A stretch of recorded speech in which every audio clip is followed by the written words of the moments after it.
जब भी मैं यूपी आती हूँ तो बहुत खुशी होती है। आपने बहुत सम्मान लिया, बहुत प्यार दिया। खासतौर से जैसे इमरान भाई कह रहे थे, पिछली बार भी मैं यहाँ आई थी तो बड़ा शो हुआ था। आज रामनवमी का दिन है, एक बहुत शुभ अवसर है, तो मैं और भी खुश हूँ कि आज मैं यहाँ आई हूँ। आप सबको मालूम होगा, वाल्मीकि रामायण में लिखा है कि रामनवमी क्यों हम रामनवमी के बारे में लिखा है, और इससे हमें पता चलता है कि हम इस त्योहार को क्यों इतना मानते हैं। अब बोलिए इतना ही है, सुन लो ध्यान से चुपचाप से सुन लो, क्योंकि गहरी बात बताने जा रही हूँ। रामनवमी क्या है? वाल्मीकि रामायण में लिखा है कि जब भगवान राम युद्ध भूमि में उतरे तो उन्होंने सामने देखा तो शक्ति, माता की पूरी शक्ति रावण के तरफ थी। मायूस हुए भगवान राम, मायूस हुए कि ऐसा क्यों हो रहा है। तो मायूस होकर उन्होंने 8-9 दिनों की तपस्या की। उन्होंने अन्न छोड़ा, व्रत रखा और 9 दिनों के लिए उन्होंने माता की उपासना आराधना की, ये समझने के लिए कि माँ शक्ति उनको क्यों दे रही है और ये शक्ति मेरे पास क्यों नहीं है। मैं आराधना करूंगा ताकि माँ की शक्ति मेरे पास आए। तो 9 दिनों के लिए भगवान राम ने तपस्या की, व्रत रखा, माँ की आराधना की और उन्होंने 108 नील कमल माँ के चरणों में डाले। जब 108वें कमल को डालने का मौका आया 9वें दिन पर, तो माता ने उनकी परीक्षा ली। वो 108वां जो कमल था उसको उन्होंने छुपा लिया। अब भगवान राम को मिल नहीं रहा था, संकट में आ गए, दुख हुआ, लेकिन उनके अंदर एक और शक्ति थी, श्रद्धा की शक्ति थी। तो उन्होंने, उनको याद आया इस शक्ति के द्वारा कि बचपन में उनकी माता उनको राजीव लोचन कहलाती थी, मतलब कमल जैसी आंखों वाले। तो जब ये बात भगवान राम को याद आई तो भगवान राम ने एक छुरा निकाला और अपनी आंख को निकालने का प्रयास करने जा रहे थे कि मैं माँ के लिए, माँ के चरणों में मेरे पास नील कमल नहीं है, मैं अपनी आंख रख दूंगा।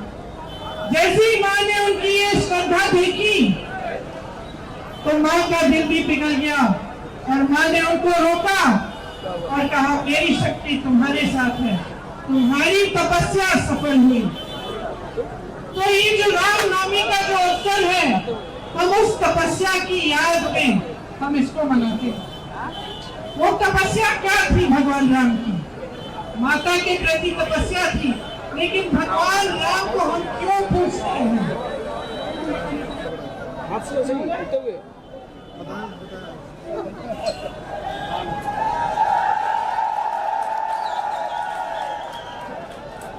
हम क्यों पूछते हैं आज? क्या हमने उनकी सत्ता को पूछा था? क्या हम उनको भगवान इसलिए मानते हैं क्योंकि उनके पास सत्ता थी? आपको मालूम होगा कि भगवान राम के पास गए, सत्य की लड़ाई थी। होगा रावण रथी विरथ रघुवीरा, इसका मतलब है रथ रावण के पास था, भगवान राम के पास नहीं था। सत्ता रावण के पास थी, भगवान राम के पास नहीं थी। सोने के महल में रावण रहते थे, भगवान राम वनवास में थे। राम लड़े, सत्य के लिए लड़े, और क्योंकि सत्य के लिए लड़े, सच्ची श्रद्धा के साथ लड़े, क्योंकि परोपकार था उनमें, क्योंकि उन्होंने हमेशा जनता को सर्वोपरि रखा, जनता की सेवा करी, इसीलिए आज भी हम भगवान राम को पूजते हैं। इस देश ने सत्ता को कभी नहीं पूजा है, इस देश ने हमेशा सत्य को पूजा है। यहाँ मेरे मुसलमान भाई बहन भी हैं, सलाम वालेकुम आपको। पैगंबर जी को क्यों मानते हैं?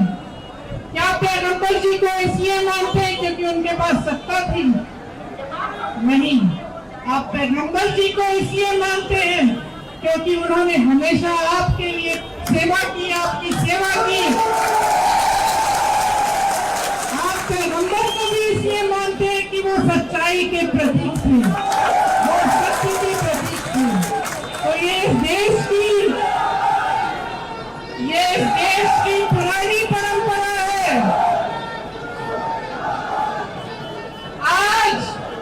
आज जो इस देश में सत्ता में बैठे हैं वो माता के उपासक नहीं है, वो सत्य के उपासक नहीं है, वो शक्ति के उपासक नहीं है, वो सत्ता के उपासक है। वो सत्ता के लिए कुछ भी कर डालेंगे, सत्ता के लिए विधायकों को खरीदेंगे, सत्ता के लिए चुनी हुई सरकारों को गिरा देंगे, सत्ता के लिए बड़े बड़े उद्योगपतियों को इतना पैसा दिलवाएंगे, इतनी शौहरत दिलवाएंगे, इस देश की सारी संपत्ति दिलवाएंगे ताकि वो सत्ता में रह पाए। ये इस देश की परंपरा नहीं है, ये इस देश की सच्चाई नहीं है। इस देश की सच्चाई वो है जो आप जी रहे हैं, जो सत्ता में है वो देख ही नहीं पा रहे हैं। आज मोदी जी के इर्द गिर्द सिर्फ उनसे हाँ में हाँ मिलाने वाले लोग हैं। जितने अधिकारी हैं, जितने मंत्री हैं, जितने सांसद हैं, जितने मुख्यमंत्री हैं, उनके सब उनसे डरते हैं। सब उनकी सत्ता से डर के मारे उनको सच्चाई नहीं बताते। मोदी जी को ये मालूम भी नहीं होगा आज कि इस देश की जनता कितनी तड़प रही है, कितना संघर्ष कर रही है। इस देश की महिला के बारे में उनको ये नहीं मालूम है कि वो महिला जब दुकान जाती है सामान खरीदने के लिए, जब नवरात्रि का समय होता है, जब त्योहार होता है, जब कुछ सामान खरीदने के लिए जाती है, अपने बच्चों के लिए नए कपड़े, जूते, पूजा की सामग्री कुछ खरीदने के लिए जाती है तो खरीद नहीं पा रही है। ये बात मोदी जी समझ रही है, ये बात मोदी जी देख रही है। मोदी जी को इस देश का किसान नहीं दिख रहा है, जिसके पसीने से ये मिट्टी सींची हुई है। इस देश के किसान को मोदी जी देख नहीं रहे हैं। जब इस देश का किसान मोदी जी के दरवाजे तक गया, दिल्ली तक गया, लाखों किसान बैठे रहे, महीनों के लिए आंदोलन करते रहे। जब इस देश के किसान सुनवाई मांग रहे थे मोदी जी से, मांग रहे थे कि ये काली कानून हटा दीजिए, मोदी जी ने सुनवाई तक नहीं की, अपने दरवाजे से बाहर तक नहीं आए। 600 किसान शहीद हो गए, किसानों को इनके मंत्रियों के नीचे कुचल डाला, लेकिन मोदी जी ने कुछ नहीं किया। आपकी सुनवाई नहीं हुई। आपके गन्ने का बकाया उस समय 15,000 करोड़ था, 16 लाख करोड़ रुपए कर्ज माफ किया है इन्होंने देश के बड़े बड़े उद्योगपतियों का। समझ लीजिए, 16 लाख करोड़ रुपए, और इस देश के गन्ने किसानों का बकाया माफ नहीं किया, कर्ज माफ नहीं किया। इस देश का किसान 10,000 रुपए के कर्ज के लिए आत्महत्या कर रहा है। मैं गई मिलने ललितपुर में एक किसान था, उसने 1 लाख का कर्ज लिया था। मैं उसकी बेटी से मिली, रो रही थी, पिताजी खाद की लाइन में खड़े रहे, कर्ज चुकाना था, पैसे नहीं थे, खाद वितरण नहीं हो रहा था, लाइन में खड़े मर गए, खड़े गिर पड़े क्योंकि पानी नहीं पिया था, खाना नहीं खाया था, खड़े खाद के लिए खड़े रहे। उनका कर्ज मोदी जी ने बिठाया नहीं, माफ नहीं किया, लेकिन अदानी अंबानी के कर्ज 16 लाख करोड़ रुपए माफ हो गए।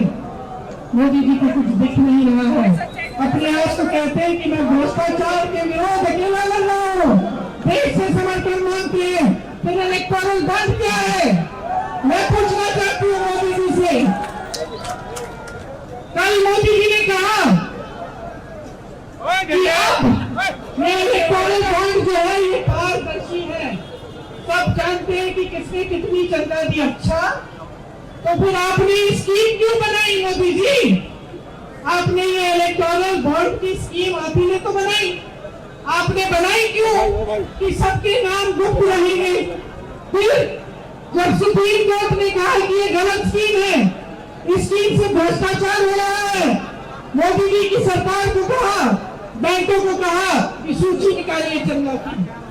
अभी तो निकली है ये पारदर्शी सूची, नहीं तो कहां थी पारदर्शिता आपकी? आपने तो गुप्त बना दिया था सब कुछ। अब सूची निकली, सुन लीजिए भाइयों बहनों, जिस कंपनी में 180 रुपए का मुनाफा, करोड़ रुपए का मुनाफा था, 180 करोड़ रुपए का मुनाफा, वो कंपनी तो मोदी जी की भाजपा को दे रही है 1100 करोड़ रुपए का की चंदा। आप सब व्यापारी हैं कि नहीं? यहाँ लकड़ी का व्यापार खूब होता था, आप समझते हैं। आपकी कमाई ये 180 करोड़ है और आप चंदा दे रहे हैं 1100 करोड़ की।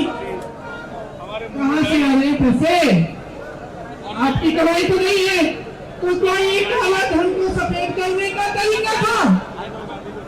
तो जब मोदी जी ने आप सबको कतार में खड़ा कर दिया कि नोटबंदी काले धन को वापस ये कुछ साल लाएगी, आप खड़े हो गए, आपने कहा हम देश भर चाहते कि काला बनाए। क्या आया? नुकसान हुआ आपका। क्या आया? उसके बाद जीएसटी आई, नोटबंदी आई, आपकी कमर तोड़ी गई, काले धन कहा गया, दिख रहा है सारा। अब इलेक्टोरल बॉन्ड की जब सूची निकली तो सब दिख रहा है कि काला धन कहा गया। ये है मोदी जी की भ्रष्टाचार के खिलाफ लड़ाई। मोदी जी की भ्रष्टाचार के खिलाफ लड़ाई ये है कि देश के बड़े बड़े गिने चुने उद्योगपति मित्रों को पूरी देश की संपत्ति दे रहे हैं। देश के सारे बंदरगाह, देश के सारे हवाई अड्डे, देश के सारे बड़े बड़े कारोबार सब अडानी जी, अंबानी जी, अडानी जी, अंबानी जी, इनके बच्चों की शादियां हो रही है, गहने इतने बड़े बड़े कि इस गाड़ी में फिट नहीं आते। और आप कैसे करा रहे हैं अपने बच्चों की शादियां? बताइए, कर्ज लेके कराएंगे, चाहे किसान हो, चाहे सैनिक हो, चाहे पुलिस में भर्ती हो, कैसे कराते हैं आप शादियां अपने बच्चों की? सोचिए कि इस देश के साथ क्या हो रहा है। मोदी जी ने भ्रष्टाचार के खिलाफ लड़ाई अगर की होती तो आज ये परिस्थिति नहीं होती। तो आज देश की संपत्ति किसी 2-3 बड़े उद्योगपतियों के हाथ में नहीं होती, आपके हाथों में होती। ये जो आपकी सारी दुकानें बंद हो रही है, ये जो ये एक जमाने में मुझे याद है, मेरे ससुर जी एक्सपोर्ट करते थे पीतल का मुरादाबाद से, पास में है, मेरे पति करते थे। मुझे याद है वो जमाना जब एक्सपोर्ट टैक्स नहीं होता था, आपको याद है? टैक्स नहीं होता था, जब आप एक्सपोर्ट करते थे, आज आप जीएसटी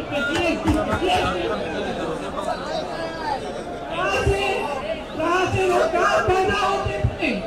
छोटे दुकानदारों से, छोटे कारोबारों से, मध्यम बिजनेस से, चाहे बड़े कारोबार हो जो बड़े बड़े उद्योगपति को दिए गए हैं, चाहे छोटे बिजनेस, मध्यम बिजनेस हो जैसे आपके यहाँ है जो ठप हो रहे हैं,